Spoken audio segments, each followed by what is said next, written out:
Hi friends, ఈరోజు మేమైతే మా అమ్మ వాళ్ళ ఇంటికి వెళ్తున్నాం. అక్కడ నుంచి వాళ్ళని తీసుకుని అయితే అనంతగిరికి వెళ్తున్నాం, పోచమ్మ తల్లి టెంపుల్కి. మా చెల్లి అయితే మా లడ్డుగాని పట్టుకొని కూర్చుంది. పాపం వాడు వాడుకున్నాడు. మా అమ్మ అయితే ఊరు ఎప్పుడెప్పుడు వస్తుందా అని వెయిట్ చేస్తుంది. మా తమ్ముడు విఐపి కన్నా బిజీ. ఫైనల్లీ టెంపుల్కి అయితే రీచ్ అయినాం. ఇంకో విషయం ఏంటంటే రాత్రి 9 అయిందంటే అక్కడ ఎవరు ఉండరంట, షాప్లో వాళ్ళు అయ్యేవాళ్ళు ఎవరు ఉండరంట. కనీసం మా గుడి వైపు చూని కూడా చూడరంట.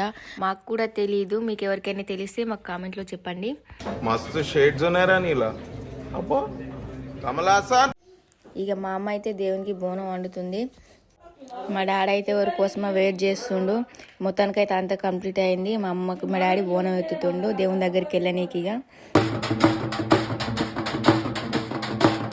చిన్నగా ఉన్న గుడిని అయితే మంచిగా డెవలప్ చేస్తుళ్ళు. ఈవినింగ్ 6 అయినా కానీ భక్తులు చూడండి ఎంత మంది ఉన్నారో. దేవునికి అయితే బోనం చెల్లించినాం. ఇక లోపలికి వెళ్ళి మా ఆయన నేనైతే దండం పెట్టుకున్నాం దేవునికి. వీడియో దీనికైతే అసలు పర్మిషన్ లేదు, ఎట్లనో వాళ్ళకి తీసినాం. మా చెల్లి అయితే దేవుని బొట్టు పెట్టుకుంటుంది. నేనైతే దేవునికి దండం పెట్టుకున్నా. కొబ్బరికాయ అయితే సమానం బలిగి. చిన్నోడైతే దేవునికి దండం పెట్టుకుండు. వానికి దేవుని దగ్గర 5 కత్తాలు ఎంటికలు ఇచ్చినాం దేవునికి.